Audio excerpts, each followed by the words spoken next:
A linear array transducer with a nerve exam type is used to perform an ultrasound-guided infraclavicular regional nerve block.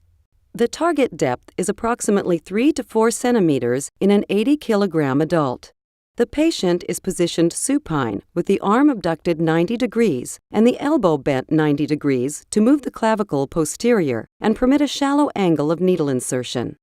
The patient's head should be rotated toward the contralateral side. The transducer is placed on the chest in a paramedian plane inferior to the midpoint of the clavicle, with the orientation marker directed to the patient's head. The axillary artery is seen as a dark, round pulsatile structure with a hyperechoic wall inferior to the pectoralis major and minor muscles. The axillary vein lies beside the axillary artery and collapses with compression. The nerve cords appear as hyperechoic circles with a honeycomb appearance within the bright hyperechoic fascia of the brachial plexus.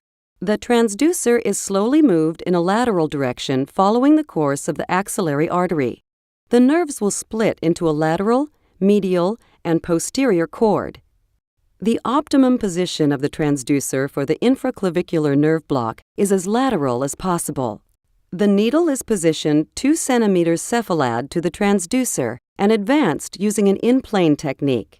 The needle path is directed over the clavicle and through the pectoral muscles. The initial endpoint for the needle is immediately posterior to the midpoint of the artery. The spread of local anesthetic should be observed. Supplemental injections can be made anterior to the artery to deposit local anesthetic around the lateral and medial cords if required.